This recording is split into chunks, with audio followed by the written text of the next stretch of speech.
The President of the United States, by the way, and this is just my theory, I've had NSA guys, former NSA guys, who said they always referred to the President of the United States as Oz. And I went, Oz?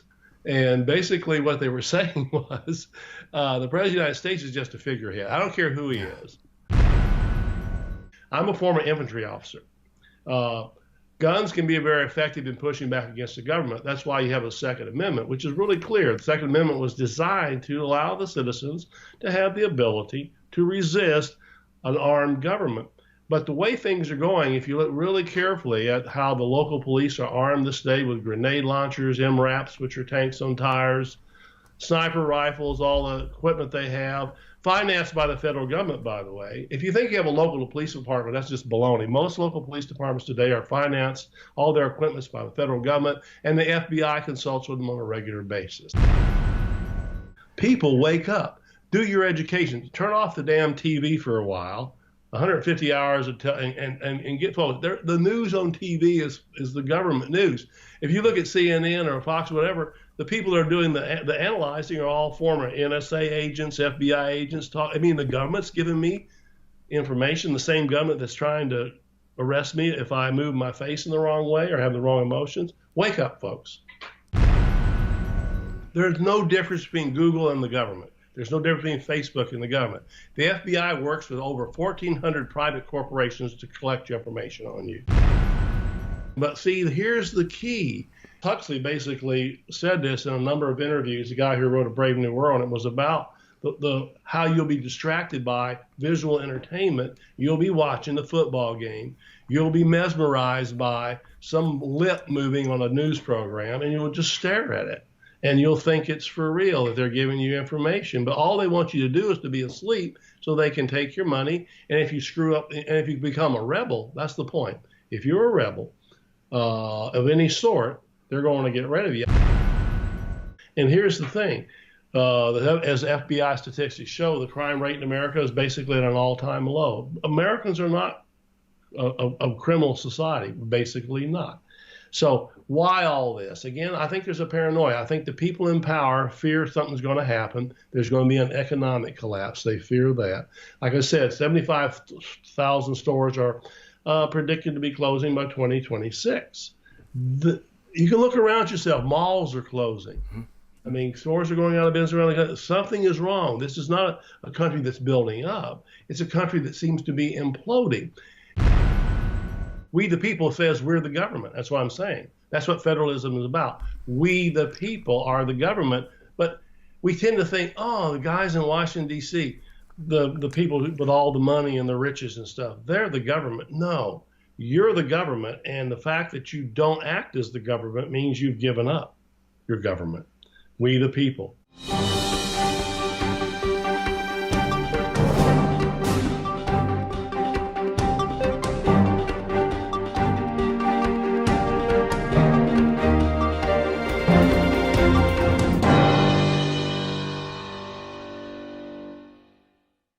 Welcome back to Finance and Liberty and Reluctant Preppers. We have a returning guest, always popular with our viewers. John Whitehead is the founder of the Rutherford Institute at rutherfordinstitute.org. He's a constitutional attorney, and he's here with us to talk about some very pressing topics that are in the news. John, thanks for joining us again.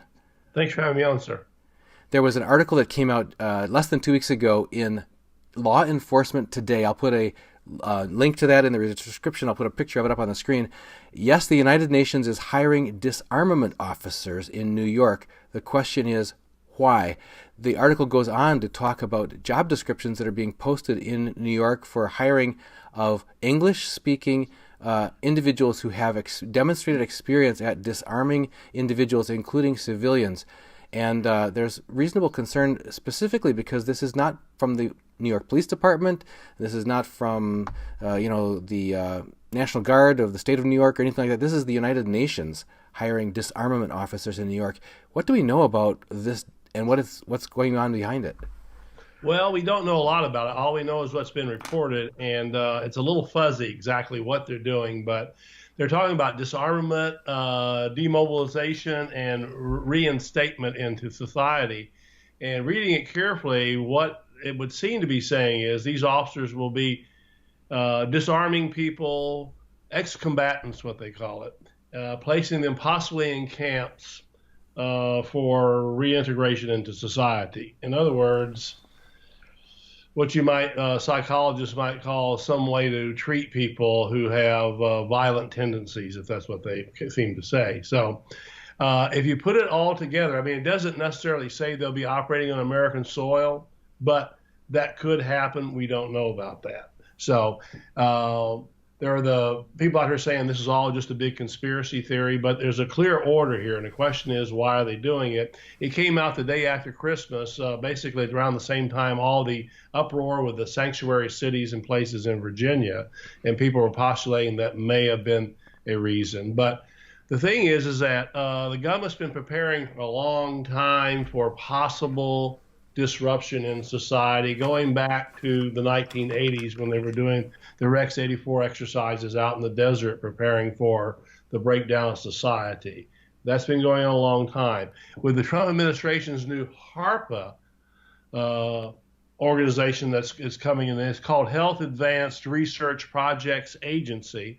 It's going to be studying people's emotions on Google, Fitbit, on all your apps, studying your face to see if you're a possible shooter or you have aggressive tendencies.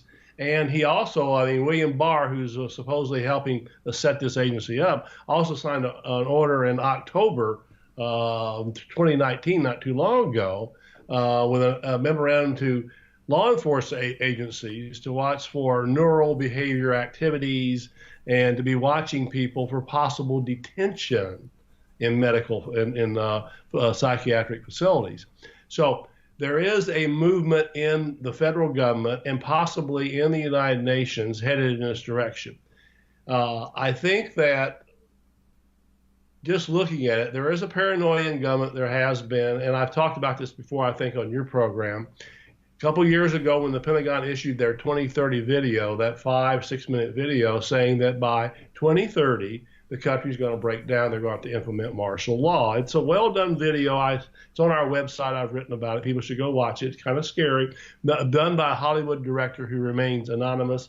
It looked like Steven Spielberg kind of stuff, but it was very well done. But it's predicting that the country's going to break down. And if you look at what's happening they're saying by 2026, 75,000 stores are going to be closing down in this country. The homelessness population. The problem with people using the bathroom in the streets in places like Los Angeles and San Francisco and streets like that, the country is in a terrible mess. And culturally, we're breaking down. Morally, we're breaking down. And the leadership, in my opinion, wants to keep control. And the leadership basically is a well-established, well-financed, rich oligarchy. And that comes out of the Princeton University study that was done not too long ago, where they studied 20 years of laws and stuff passed in Washington, D.C., and they came to the conclusion that we're ruled by money elite of about 585 billionaires. And the President of the United States, by the way, and this is just my theory, I've had NSA guys, former NSA guys, who said they always referred to the President of the United States as Oz. And I went, Oz?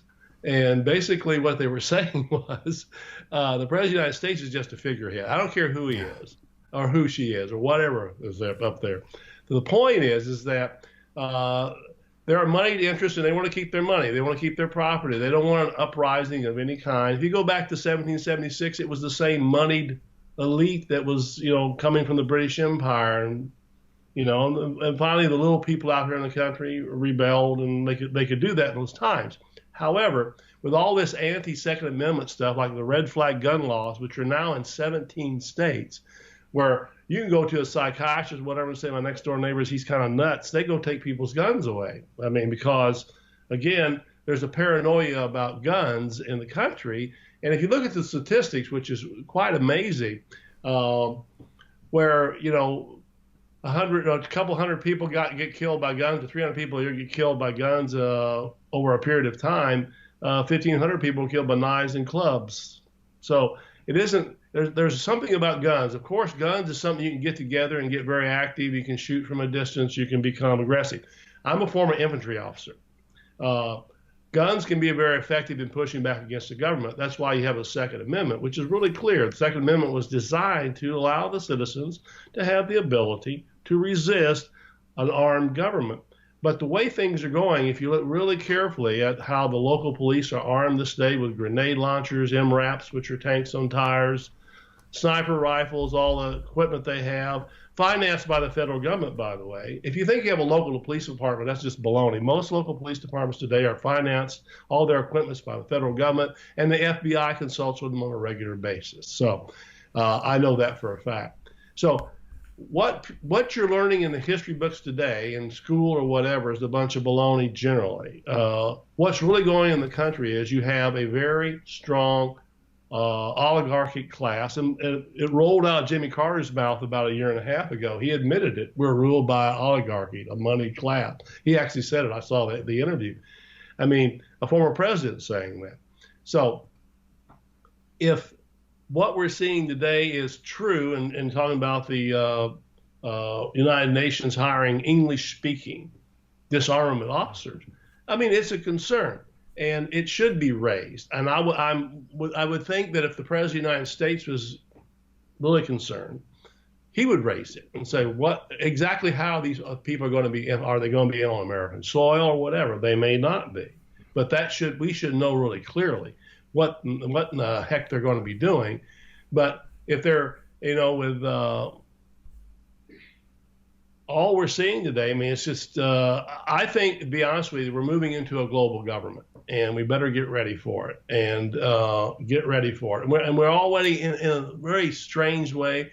When you go into the store and the products you buy are all from China, and we're supposedly opposed to China, or Taiwan or whatever, I mean, everything we get is coming from foreign countries. So what in the world is American anymore?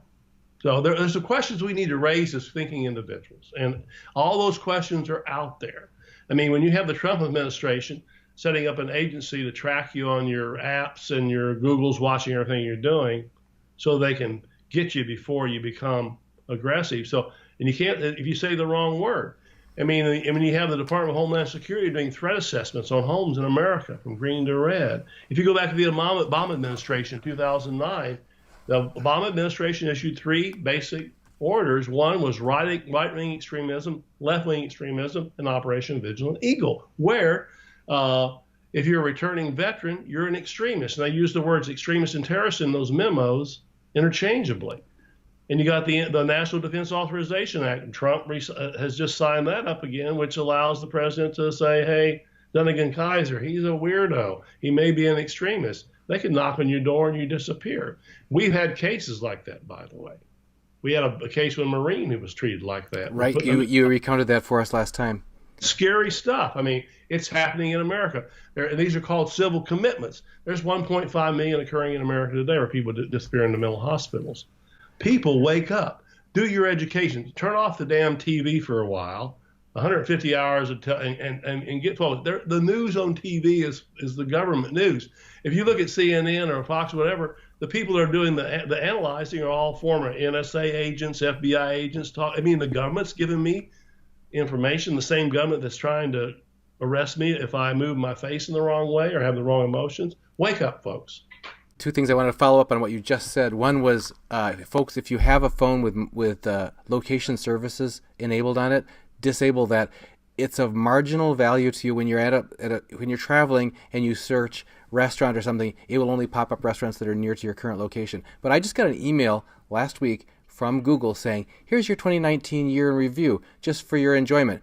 And it listed every city, every town, every business, every place I had been, all the cities and all the states. Here's where you've been. It showed you on a map. It mapped it out chronologically. It showed me all the businesses, all the parks, all the places that have been recreation. It's like, okay, dang, I didn't realize. I thought I was just giving myself a little bit of a boost there when I was trying to be finding things quicker, but that's off now and it's not coming back on. Who knows if that setting actually makes any difference or if it's still being tracked, but there's no difference between Google and the government. There's no difference between Facebook and the government.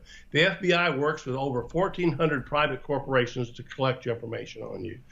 Over half of the Americans, 50% plus of Americans in the United States now are in a facial recognition database. And every time a crime is committed in your area, you go up on a screen. They watch you. They're trying to figure out, wait a second. That means you're a suspect. What did you do? See, so the Constitution that we have today is just completely eroded. They've thrown it out the window, the Fourth Amendment. Probable cause. And the Fourth Amendment says before the government looks at you, watches you, they should have some evidence of criminality or some real genuine suspicion. Because I'm walking down the street, they're watching me. And now with this new HARPA agency under Trump, they're going to be watching my facial expressions, tattoos, to see if I'm dangerous. You know, it's a total surveillance society now, and we're there, folks. And they're going to come get you at the door with red flag gun laws in 17 states.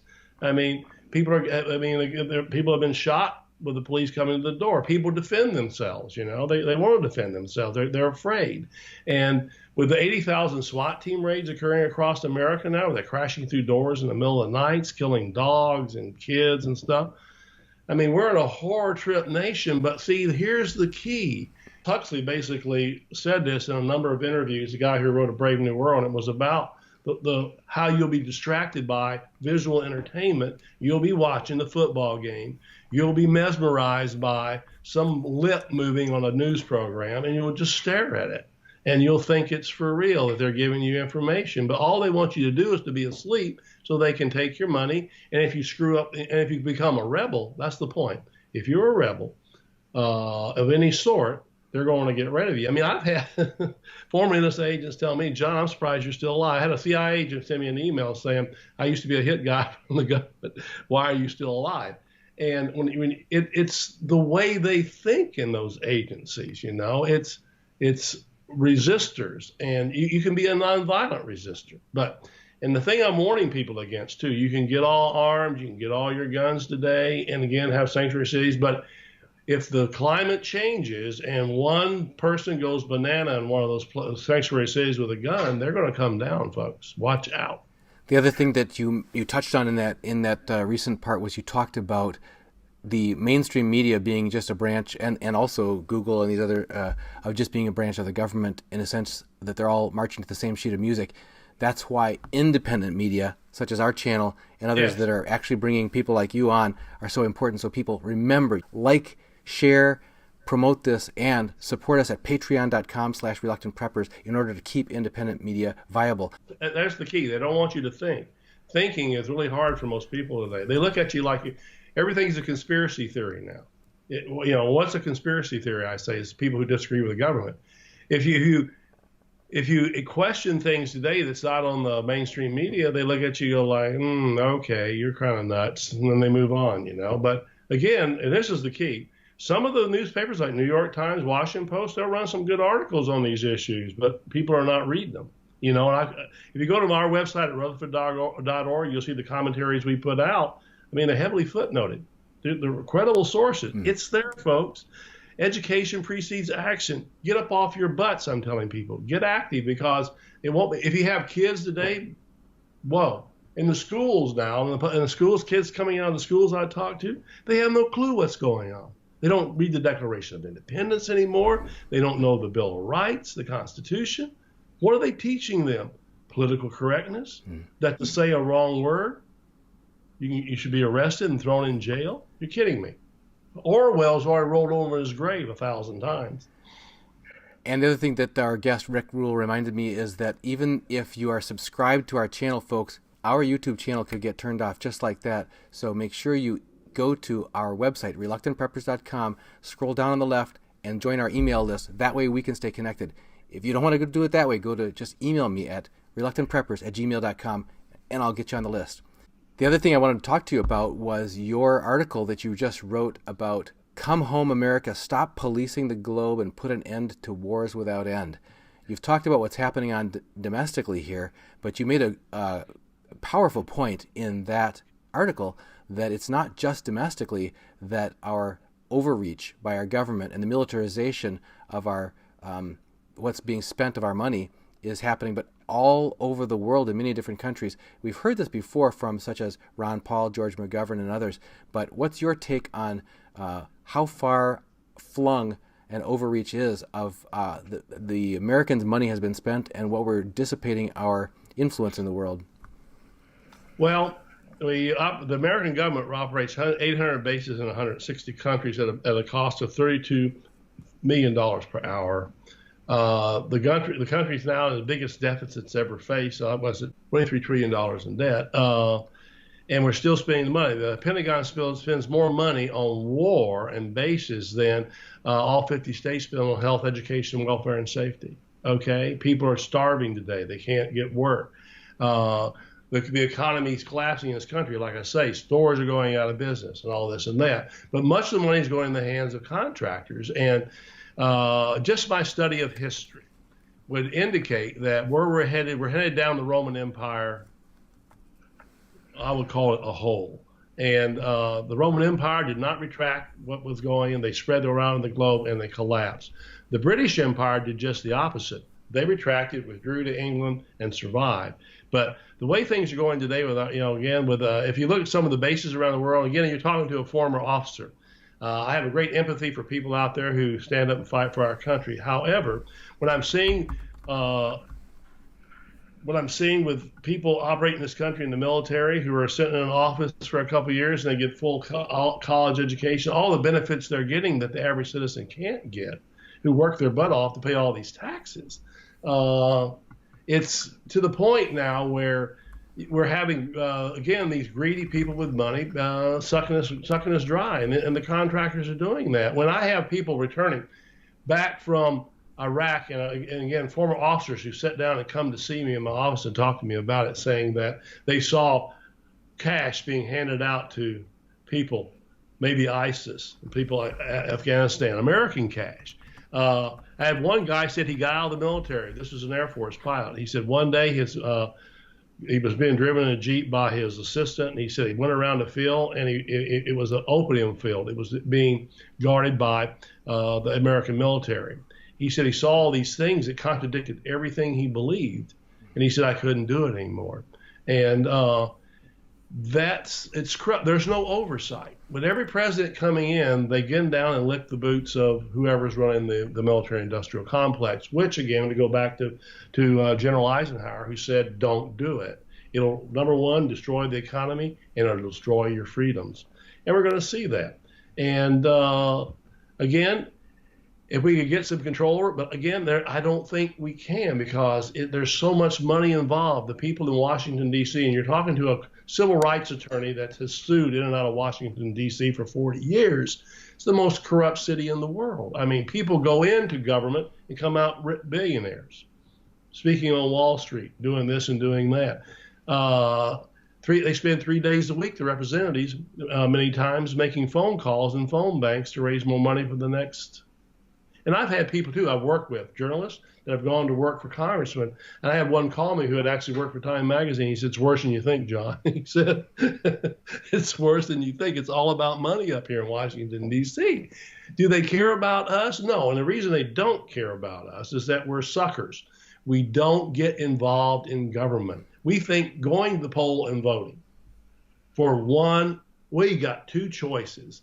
They give us a Republican or a Democrat, and that is it. And we've been taking that for hundreds of years. Why can't I have 10 choices for president? Valid choices. I don't get that choice. I got to vote for a jackass or an elephant. It doesn't make sense. And we're born into that system. We're indoctrinated in that system, and we just follow along. And do I think it's going to get any better? No, I think they're going to drain us dry. Like I said, if the Pentagon is spending more money than all 50 states on health, education, and welfare, we're paying for that. We, as the American citizens, are paying for all that stuff.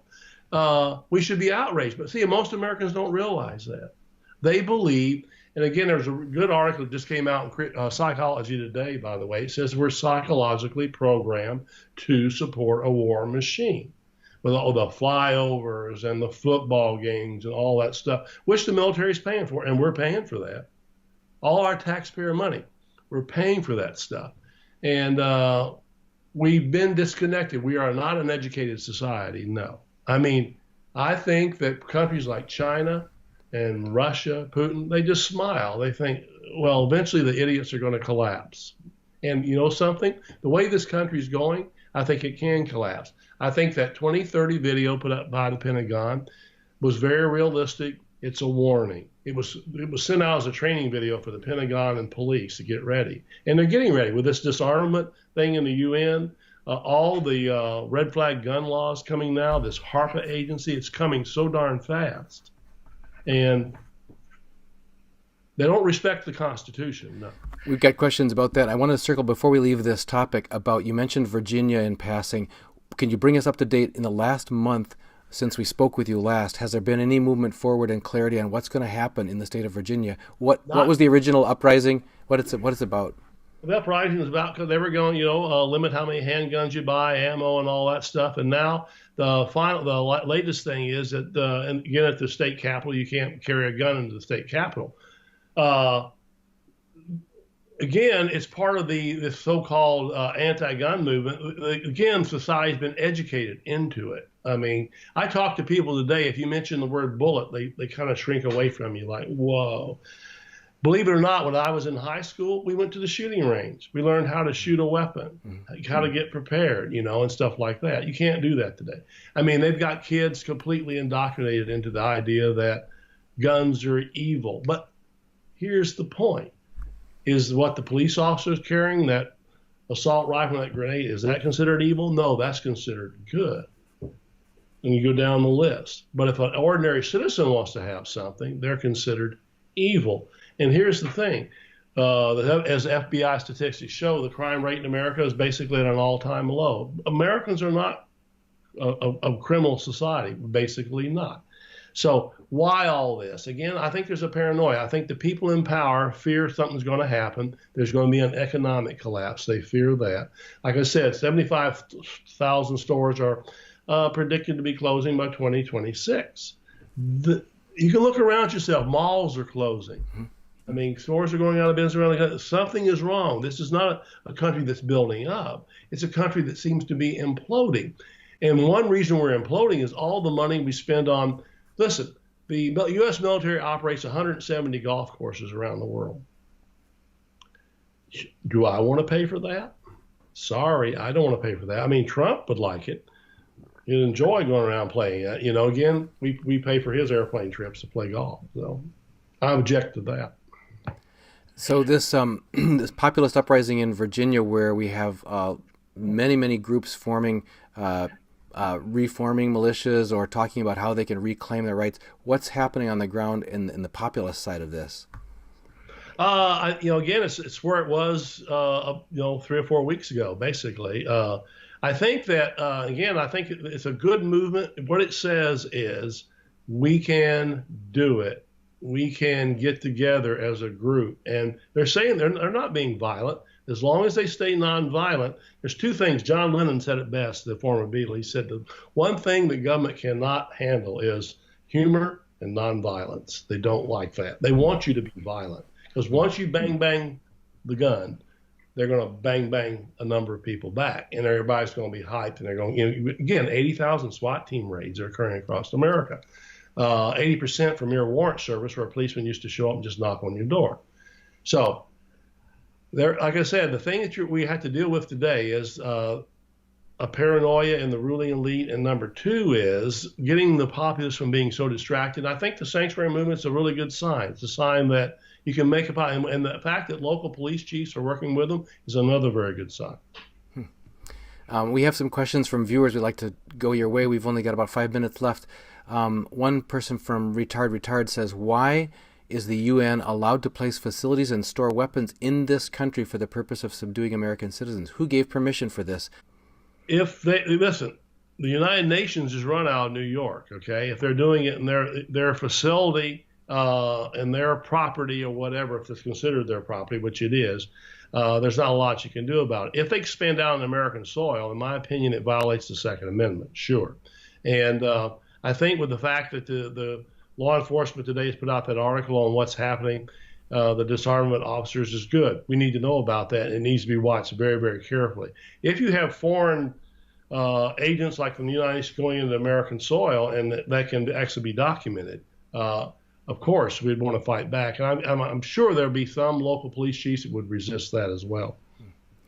We have a question from Christopher K. that gets onto what you were talking about a few minutes ago. When will the patriot mindset emerge? Freedom of speech and the right to bear arms shall not be infringed. There were a few patriots in 1770, but many determined ones by 1776. Will a rising occur? It could happen, but again, people are going to have to get focused. They're going to have to spend time down at their city council meeting. That's where to do it. Again, the one thing the federal government doesn't want is local activity. They want to control everything from Washington, D.C. That's why the sanctuary movement to them is dangerous. Any kind of local action where, SWAT team raids occurring in your area, most of them are totally unnecessary. Ban them, except where they can prove there's an exigent circumstance. Start civil liberties oversight committees. Get just local citizens together and go down and storm your city council meeting and demand they take action. If not, vote the suckers out and put yourself on the committee and take over your government. You know what word has completely disappeared from the American vocabulary is the word federalism. That's what the government was set up. Federalism means local governments actually serve best. They govern best, from your city to your city council to your state governments and up to the federal government. Federalism, it's disappeared. No one even talks about that anymore. But who should be running this country is local cities and counties. And that's where the people have to do their uprising. Becky Deering asks, was it legal under the Constitution to militarize our police or send National Guard out of the country? No, I don't think, again, I think the people who wrote the Constitution, militarized police would have totally freaked them out. If you can read what Washington said, Franklin, Jefferson, no, they would not have agreed with any of that. The police should not be militarized, no. And what did George Washington say? Do not have a standing army on American soil. We already have that, folks. It's called the militarized police. They work with the National Guard, and they will work with the military. The military will be mobilized, by the way. They're ready to get mobilized, like I said. Under that 2030 video and the paranoia we're seeing, I mean, they're ready to move in and impose martial law. It can happen. Rob B. asks, please ask Mr. Whitehead the reason and or significance of the capitalization in the Constitution of the words we, people, and posterity. If there's no reason or significance, why capitalize those words, as in contract law? It is a contract, is it not? It's a contract. What we the people say, well, that's how the Constitution is. We the people says we're the government. That's what I'm saying. That's what federalism is about. We the people are the government, but we tend to think, the guys in Washington, D.C., the people with all the money and the riches and stuff, they're the government. No, you're the government, and the fact that you don't act as the government means you've given up your government. We the people. Yeah, it's definitely a contract, yeah. Mac asks, is there a difference between a United States citizen with a capital C and a 14th Amendment citizen, lowercase c? Not that I understand, not that the courts have ruled, no. The key of the whole Constitution, and I'll just say two things. One is, like I already said, we the people means we're the government. And the second is, the Bill of Rights is a bill of limitations. People read it carefully. It's no. We have a right to do this. Get out of here. Don't do this. Don't violate our freedom of speech. Don't violate our arms protection. Don't violate, don't unreasonable searches and seizures and all the stuff that's done. So it's really clear to the people who wrote the Bill of Rights. And the reason you have the Bill of Rights is that people like Patrick Henry did not like the original Constitution because they thought it produced too much of a centralized government. So let's have a Bill of Rights, they said. And it's really a bill of limitations. And it's saying to the government, back off. John, we have so many more questions that we will have to get you back on another time. Grateful for your visiting with us here about your articles. Guys, I'm going to put links to these articles, both of the ones we discussed, in the description. We've been speaking with John Whitehead, the founder of the Rutherford Institute. John, any other thoughts for people if they want to follow your work? No, go to our website, rutherford.org. As I say, education precedes action. We got a lot of good stuff there. Get educated and get active in your local government. Thank you for being here, John. Thank you, sir. They say the stock market crashed today. Yeah, I heard that. Sounds like people's retirement accounts and savings accounts are going to get bailed into the banks. Yeah. Looks like pension plans and Social Security are going to get suspended too. I know. Sure, I'm glad we decided to put our money into gold and silver instead. Me too. Get your gold and silver and support this channel at goldsilver.com/AFF=RP.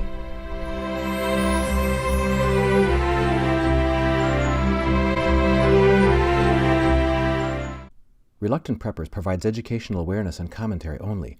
Opinions expressed do not constitute personalized financial advice.